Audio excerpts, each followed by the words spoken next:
Voltamos e a gente estava falando aqui, né, gente? Quanto assunto, né, Rafael? A gente ainda vai ter que convidar o seu Castelo aqui mais umas 2 vezes, seu Castelo. Fique preparado que o telefone vai tocar mais umas 2 vezes.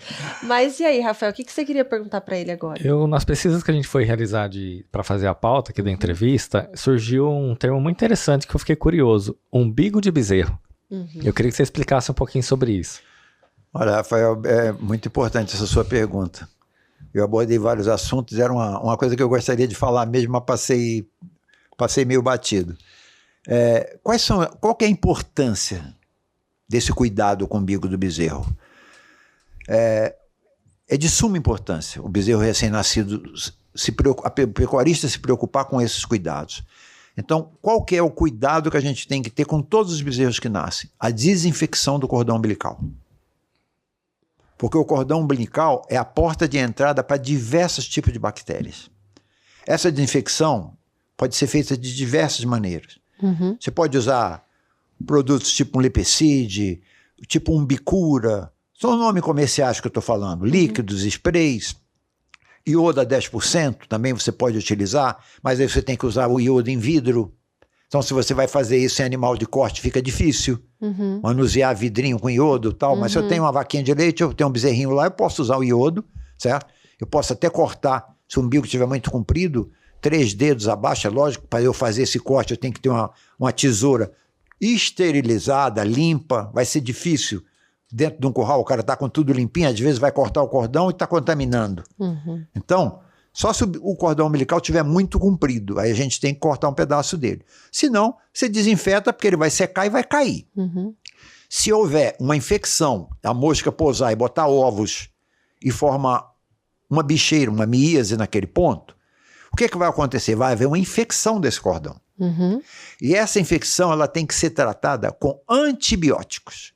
Porque se não for utilizados antibióticos potentes, e hoje a gente tem uma gama absurda de antibióticos de top de linha, você vai ter uma doença chamada poliartrite. Que esse micróbio vai entrar pelo cordão umbilical, vai cair na corrente sanguínea e vai para as articulações do bezerro. Então vai começar a ter juntas inchadas, dificuldade para andar, dor no movimento, e é gravíssimo. Tratamento. Antibióticos em altas doses, anti-inflamatórios, mas às vezes a gente não consegue salvar. Quando um simples cuidado de desinfecção evita esse problema. Então está com o bezerro, às vezes, com espessura de 2 dedos, você pega aquele cordão duro, já está com um problema sério. Isso já é uma onfaloflebite, certo? Nossa. Uma infecção do cordão umbilical. Aí o cara passa só um Lepicide e não dá nenhum antibiótico. Dali a 3, 4 meses o bezerro começa a ter o problema das articulações. Se ele tivesse feito um tratamento com 3, 4 doses de antibiótico, naquele momento que fez o tratamento da cura do umbigo, ele evitaria um problema futuro. Muitos bezerros não ocorre, às vezes tem infecção, você faz o tratamento local e corrige o problema, mas vários vão ter o problema. Então um bezerro que você perca é um prejuízo muito grande, né? Sim. Hoje, não sei quanto vale um bezerro, 2.500, quando desmama. Então, você perde um 2.500 no futuro, né? Por causa de detalhes simples, né? Um detalhe simples de cuidado, né? Eu acho isso muito importante. Perfeito. E aí, também eu queria que o senhor falasse um pouquinho sobre o sal mineral, que diz que eles são... É muito importante para colocar lá para eles também, né? Esse é um outro cuidado que o pecuarista sempre tem que ter. Sim. E hoje a gente tem sais minerais específicos para cada tipo de atividade. Então eu tenho sal mineral para gado leiteiro, eu tenho sal mineral para gado de corte, eu tenho sal mineral para boi de corte, para vaca reprodutora. Então a vaca ela necessita de uma taxa de cálcio e fósforo muito mais elevada do que um boi. Então você pega um sal mineral com Fosbov 15, por exemplo, é para animal de corte, Fosbov 20 é para vacas parideiras, né? Onde você tem uma concentração de minerais mais elevadas. Nas vacas de leite, então, são sais específicos para elas, porque tem vaca que produz 40 litros de leite. Hoje, 40 litros de leite antigamente era uma raridade. Hoje a gente tem isso em diversos locais, vaca dando 40 litros de leite em 2 ordenhas, certo? Então, esses sais são importantes. Qual que é a disponibilidade? É colocado num coxo coberto tem que ser coberto, não pode ser exposto, porque quando chove, a chuva vai lavar esse sal, o mineral vai para o solo, vai ficar só cloreto de sódio ali dentro do coxo. Então, todos os minerais vão ser eliminados. Então, o coxo tem que ser coberto, ou com a própria cobertura de um coxo, que já existe para ficar no pasto, ou, se é vaca de leite, num local dentro do curral fechado, né, que é coberto, o sal à disposição para elas lamberem à vontade. Então, eles vão lamber o que eles necessitam. É diferente da gente, né? Se vai numa churrascaria, come muito. Come né? aquilo que dá, né? Eles não, eles lambem 70 gramas e 70 gramas. Se eu não lamber 70 gramas hoje, amanhã eu vou lamber 80 ou 90, porque eu preciso de um pouco mais. Porque faltou. A natureza é muito sábia. Muito né? sábia. Eles só lambem o que precisam. Aí tem os sais minerais proteinados, que na época da seca você tem um sal que vai misturado com esse sal, vai farelo de soja. Aí ele não vai comer 70 gramas, ele vai comer muito mais, porque ele está comendo a proteína para mantê-lo gordo na época da seca. Sim. Com sal mineral. Mas o sal é para regular o consumo. Olha Na verdade, só. o cloreto de sódio ele só regula o consumo. Se eu der só o sal branco, ele vai lamber 70 gramas? Sim, 70 gramas. Se eu não dou nada, deixo um mês sem dar sal, se eu botar sal mineral hoje, ele vai comer de bocada. Nossa.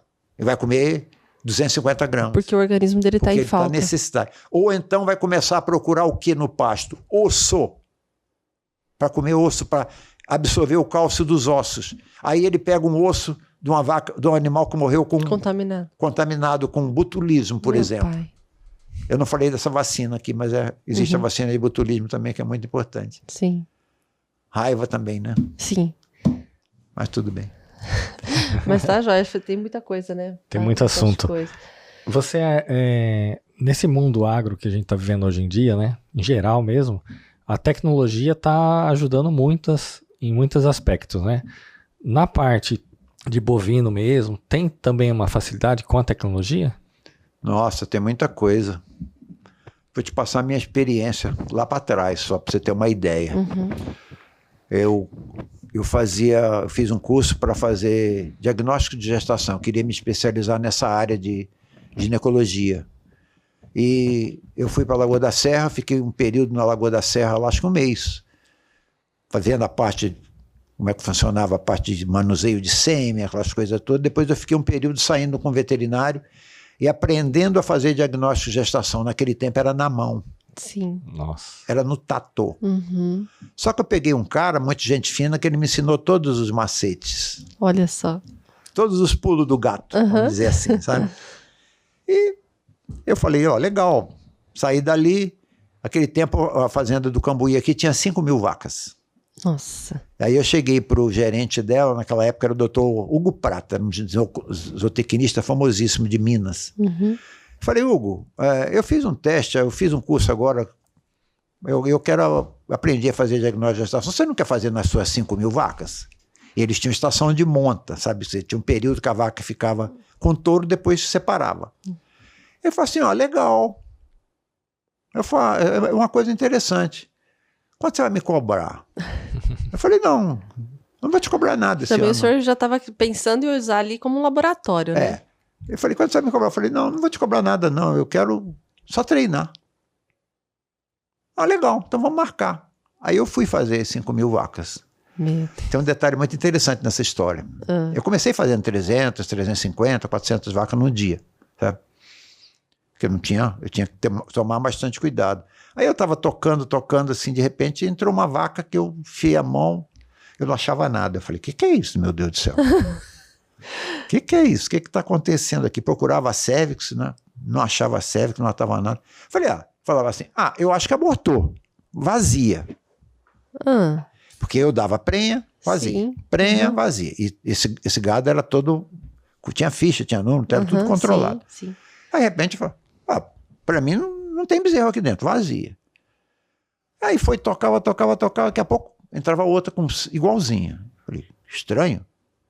Igual a outra que eu toquei lá atrás, tal. Vazia, não tem bezerro aqui dentro. Acho que é aborto. Falava assim, eu acho que abortou. Vazia. Chegou na quinta. o gerente virou e falou assim, ô fulano, solta as outras 5 lá de trás, não precisa passar mais não. Eu olhei assim e falei, ué, Não acredito. não entendi, solta as outras 5, por que soltar as outras 5? Não, é que o doutor Hugo mandou botar 10 que pariram ontem à noite para ver se o senhor passava batido em alguma. Ele fez Não um teste. acredito. Fez um teste comigo. Rapaz, ele fez um... Mas não fiquei com raiva, porque Você o mostrou meu que estava amigo... preparado, né? O meu amigo tinha me avisado, se for tocar uma recém-parida vai ser isso. Vai ser assim, assim, assado. Eu sabia, Sim. entendeu? Aí eu cheguei no escritório de tarde, fui falar com ele, falei, obrigado, viu, Hugo? Ele falou, por quê? As 10 vacas que você botou lá para me testar, pô, foi um teste bom, te agradeço. Eu não fiquei ofendido não, sabe? Sim, Levei na claro. esportiva, porque eu achei, foi importante para mim aquilo. Foi. Sim, com certeza. Marcou, Muito né? importante. Marcou. E Olha aí eu só. fiquei fazendo muitos diagnósticos. Eu chegava a tocar 20 mil vacas por ano. Não Olha estou me só. gabando, não. Nossa, é muita coisa. Muita coisa.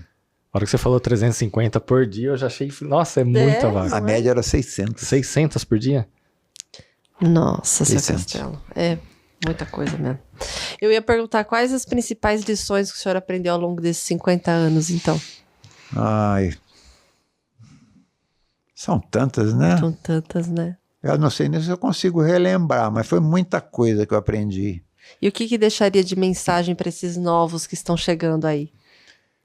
Eu acho que os novos, eles vêm num novo momento, não é? Hoje a gente tem uma conscientização assim muito grande de amor aos animais, né? Uma coisa que, não que eu nunca tive, eu sempre tive isso. Eu sempre atendi o animal da Marquesan, por exemplo, e o animal do fulano de tal que tinha uma vaquinha lá, Com o mesmo respeito. com o mesmo respeito. Eu me preocupava mais com o que tinha uma vaca só do que com o que tinha 50 ou 100. Uhum. Então eu nunca coloquei a minha profissão preferências para ninguém. Eu procurava me dedicar o máximo possível para atender bem. Eu era aquele veterinário que eu ainda faço isso até hoje. Se eu vou fazer um atendimento, no dia seguinte eu ligo para o cara. Escuta, como é que está o animal? Houve melhora, houve piora. Eu posso ter me enganado na medicação, tal. Vai me dando orientações, vai falando como é que está indo. Então, essa preocupação, certo? Eu passo isso para os meus colegas que estão aí, novos, para ter esse respeito pelos animais. Certo? Então, é uma coisa que isso passou do meu pai para mim. E se eu tivesse um filho, eu passaria esse mesmo... Eu passei outras coisas que meu pai me passou, que eu achei que eram boas, eu transmiti para os meus filhos também. Uhum. Mas para os veterinários eu passaria essas orientações de a gente não pensar tanto no valor material, sabe? Dinheiro é bom, mas é muito mais importante eu botar minha cabeça no travesseiro toda noite e dormir tranquilo, sem nenhum peso na minha consciência. E é isso que eu procuro fazer na minha vida. E aí eu quero complementar, Rafael, quando eu fiz o convite a ele para vir aqui com a gente, a resposta dele foi assim, se eu puder contribuir, eu vou. Você imagina que ele não pudesse contribuir, né? Muito. É demais, foi incrível todo esse bate-papo, essa conversa, a gente tem muito que agradecer ao doutor por ter vindo até aqui, disponibilizado.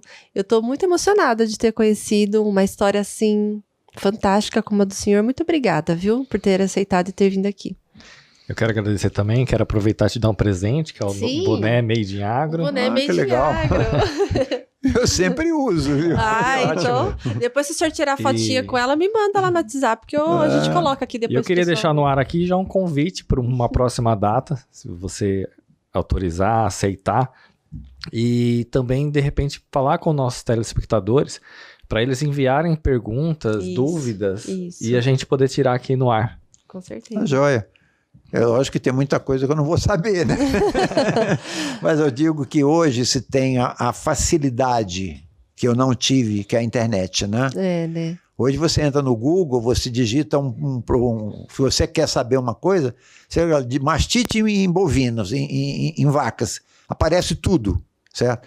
Antigamente eu não tinha essa facilidade, eu tinha que pegar um livro e ir lá procurar para pesquisar, porque era difícil encontrar respostas para isso. Vocês têm ideia, a Faculdade de Jaboticabal, quando ela começou, eu levava casos clínicos diversos para eles. Inclusive tem uma coisa aqui que eu achei interessante falar. O primeiro parto que eu fiz na minha vida, eu fiz numa granja lá perto do Turvo, no ano de 1975. Não, 75 não lembro, eu acho que eu estou mentindo, não foi 75. A faculdade tinha começado, eu não sei quando começou a Faculdade de Jaboticabal. Foi no início dela. Eu fui comprar ovos nessa granja. Eu entrei na granja, o dono falou assim, eu estou com uma vaca que tá tentando parir desde manhã cedo, você não quer dar uma olhada? Eu falei, não, vamos ver. Fui lá, botei a luva, tal, enfiei a mão, o bezerro estava virado. Ele veio de posterior, veio de bunda, né? E uma perna estava para fora e uma perna para dentro. Nossa. Eu corrigi a posição, tirei a perna, trouxe a outra perna para a posição e comecei a puxar. Quando eu fui puxando, veio vindo, de repente parou. Eu falei, tem alguma coisa estranha. Por que parou? A cabeça é menor. Passou a traseira, não passou a cabeça? Aí eu levei a mão, enfiei a mão, peguei uma cabeça, virei a mão para o outro lado, o bezerro ele tinha duas bocas, duas cabeças. Nossa! Ele abriu aqui no meio, eu tenho foto desse bezerro. Ela abriu, ele tinha duas bocas assim, ó. Ele veio com uma anomalia. Um cérebro só, mas duas cabeças com 4 olhos, duas línguas, doutor. Duas bocas. Ela bebia leite por uma boca e pela outra. E eu quando eu vi que eu puxei, eu não consegui. Eu vi que não passava. Eu virei a cabeça na vertical, botei as duas cabeças para cima, puxei, eu tirei ela viva. Nossa. Meu Deus. Então, ela caiu, o pessoal começou a se benzer como se fosse uma coisa do outro mundo. Aberração, né? Uma aberração. Não. Eu falei, gente, o que vocês vão fazer com essa bezerra? Vão cuidar? Não. Vocês me dão? Eu vou levar para a Faculdade de Jaboticabal. Para eles vai ser muito interessante. Aí eu liguei, acho que foi o telefone lá, fui lá da chácara, liguei para a Casa da Agricultura, pedi para o meu auxiliar vir com o Jeep, eu tinha que levar lá no Jeep, eu estava dividindo com o Fuscão, botamos ela dentro do Jeep e levamos para Jaboticabal. Aí eu cheguei em Jaboticabal, eu olhei um professor que era muito amigo meu, Walter Beck, até já desencarnou. Eu virei, Walter, eu estou com uma bezerra de 2 cabeças aí, é interessante para vocês? Claro que é, Castelo. Eu falei, não, mas ela está viva. Nossa, foi uma loucura. Um auge. Eu esqueci de tirar o colostro para levar, na época. Ela não bebeu o colostro. Aí eles deram outro leite lá para ela. Ela viveu 30 dias. Nossa. Mas foram mais de 10 mil pessoas ver essa bezerra na faculdade. Se a gente conseguir até, Rafael, até a edição desse programa, a gente coloca para vocês verem. Eu tenho a foto dela. Que legal, muito bom. E aí foi o único trabalho que eu tenho publicado, é que me colocaram no trabalho que fizeram depois que ela morreu, que dissecaram toda a região aqui para ver como é que funciona o funcionamento. E aí eu estou nesse trabalho com que ótimo. Participante principal. Então, perfeito. Mas foi muito interessante isso aí. Foi muito rico, né, Rafael, esse programa. Então a gente agradece mais uma vez. Mais algum recado que o senhor queira deixar? Alguma coisa que não foi dita? Não, acho que assim que vem na minha mente é só isso. Eu agradeço a vocês essa oportunidade, né? Espero que as informações que eu passei aqui possam ser úteis, né? Embora a gente hoje tenha acesso a muitas informações, mas foram coisas assim, talvez algumas dicas que você tem que pesquisar no livro para achar, né? Mas saiba que existem coisas que só a experiência traz. Então o senhor nunca se esqueça disso, que eu acho que a história de experiência que o senhor tem pode ser exemplo para todos esses novos que estão vindo aí, que é muito mais forte e muito maior do que tudo isso. E eu falo para você que você falou uma realidade, porque eu aprendi muito com peões de fazenda. Eu acredito. Pessoas sem nenhuma cultura e que me ensinaram muitas coisas. Eu acredito. Eu sempre agradeci a Deus essa oportunidade de receber esses ensinamentos de pessoas que tinham a prática. Sim. Tá? E quando você sai da faculdade, você sai com a teoria imensa, mas de prática você não tem nada. Eu me lembro dos primeiros casos que eu fui atender, eu falava, meu Deus do céu, agora sou eu e Deus aqui, agora eu tenho que usar todo o meu conhecimento para descobrir, né? Sim. Então isso a gente vai de início, isso aí é para os novos também, de início a gente vai com muita dificuldade, com muita insegurança, mas com a prática, com a persistência, o estudo, Uhum. a gente vai se aprimorando e ficando cada vez melhor. E eu espero o senhor aqui para uma próxima vez a gente conversar mais um pouquinho, combinado? Então, muito Combinado. obrigada aos telespectadores, à TVM pelo espaço, por mais um programa, a todos que estão aqui, aos nossos apoiadores, e a gente se vê na semana que vem. A gente se vê na semana que vem. Segue a nossa rede social, @MadeInAgroTV. Até a próxima. Até a próxima.